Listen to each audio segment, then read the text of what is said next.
A lot of you guys have asked me what is even happening with this whole story of the United Healthcare CEO Brian Thompson being murdered on December 4th at about 6:30 in the morning Eastern Time. So let's dive into it. These are the initial pictures of the suspect that the NYPD released.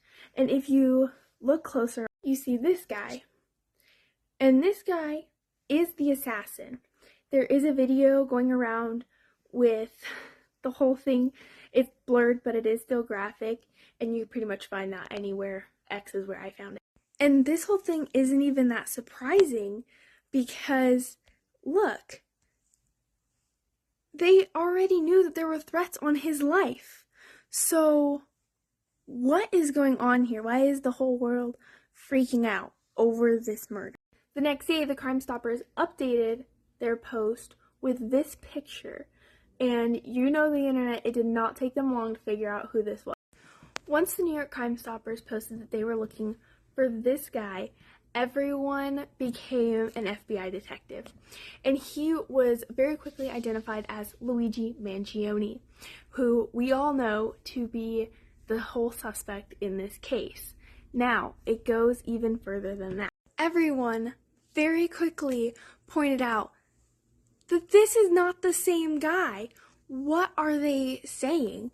Are they trying to trick us? Because no one believes that Luigi Mangione matches this guy's description. Once someone discovered that this was Luigi Mangione, the entire internet went on a search and they found all of his social media. And since then, on about the 10th, Instagram took down his Instagram page, but his X is still up. So here's Luigi Mangione's X account, where he is not like super active, but he was active as late as June of this year. Now this picture here is in his header picture, and you can see that he has had some back injury or back surgery at one time, which a lot of people have related to this whole case of maybe that's why he did it.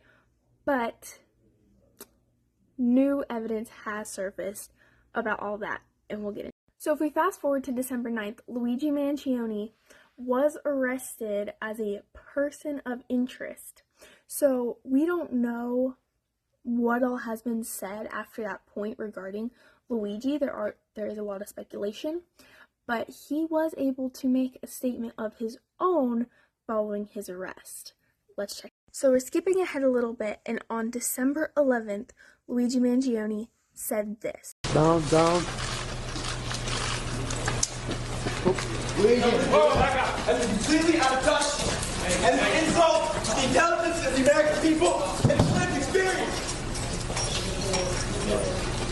He seemed to say at the top of that this is extremely unjust as well, and that this is an insult to the intelligence of the American people. Now, if we go back to the 10th, we see this guy, R.J. Martin, Luigi's former roommate in Hawaii, gave an interview to Fox News. It's about 3 minutes long, but it's worth the watch. Jay, did this guy do drugs?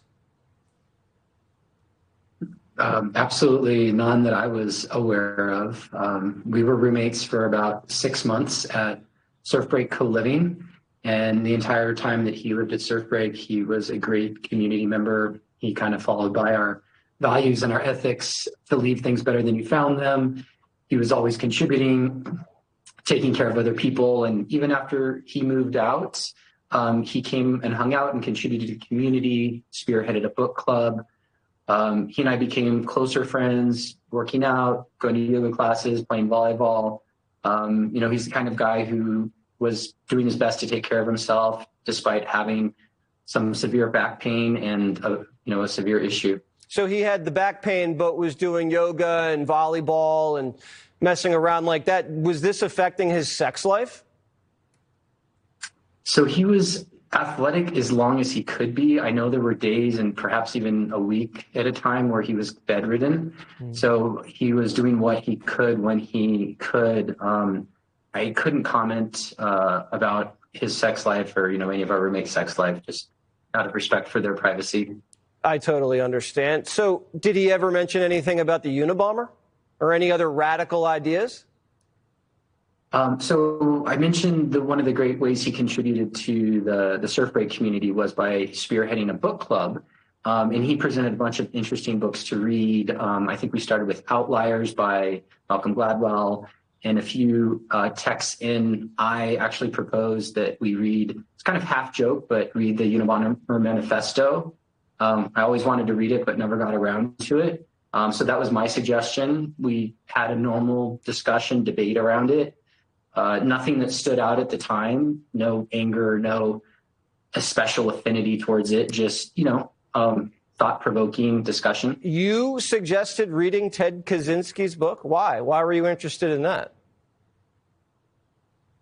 I have an academic background, and I really enjoy reading just about anything, different perspectives, right, left, middle, progressive, things about ancients, the future, and wanted to understand a little bit more about what he wrote, why he wrote it, and maybe some historical context around that.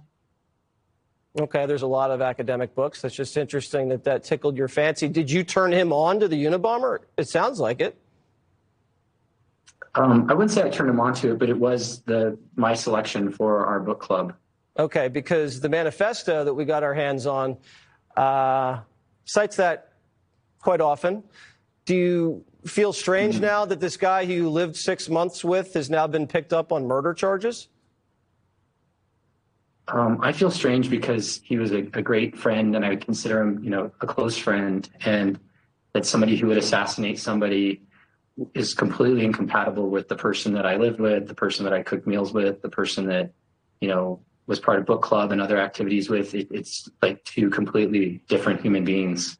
Yeah, that's why I asked you if he took drugs, because it looked like he snapped at some point and went haywire. But we'll see how it shakes out. This same day, this account called Champagne Joshy on X posted this, which I completely agree with. They think you are stupid. There is no way that these two people are the same.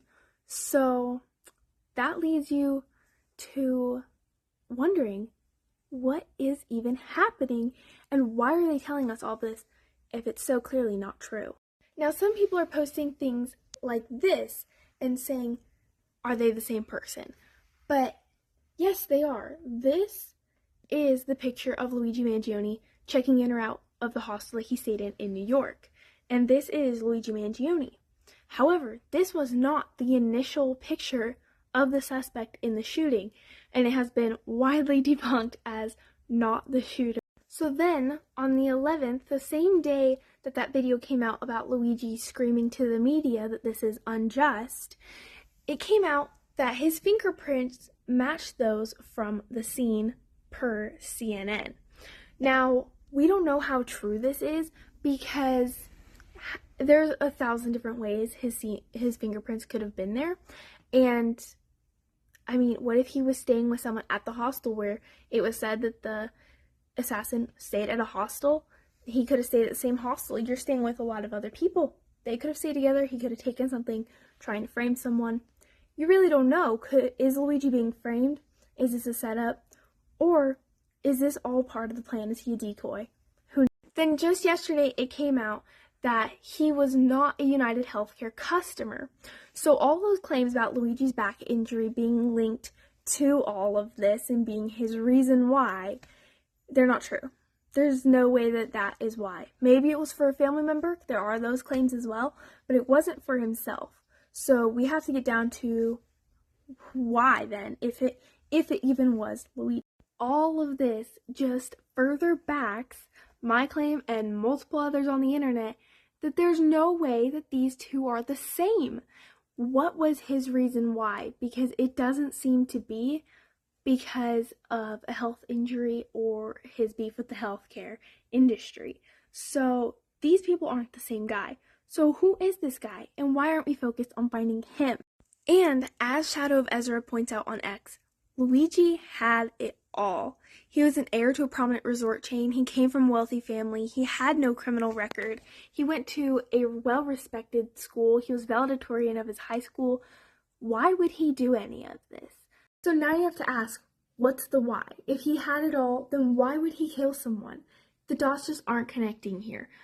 I don't think he killed Brian Thompson. going back to that interview with RJ Martin, the roommate, and what he said really just shows me that he is more suspect-like than Luigi Mangione.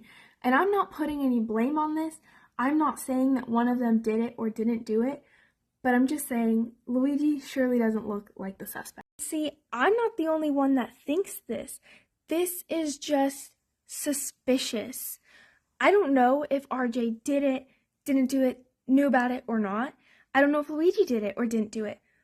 But this face is not the same face. Now this one, there could be made a case. This picture has been going around and you can clearly see that this is not this. So I made the liberty of making this. Now these guys look quite more similar. And I'm not sure if he did it. I don't know if RJ even wears contacts and not wears glasses. But that looks quite a lot similar than Luigi does. So, I don't know. But if it was someone that Luigi knew, then it would make sense for Luigi's prints to be found at the scene. Because it clearly wasn't Luigi that shot Brian Thompson. So, I don't know. It could have all been intentional. It could have all been an accident. There are so many people in New York City. And how are we ever going to know the truth? So to sum it all up, I don't really know. But my speculation is that either Luigi was framed, Luigi was the decoy or the backup, or someone close to Luigi did it and Luigi helped him. I don't know. But there are way too many variables here for it to have actually been all Luigi.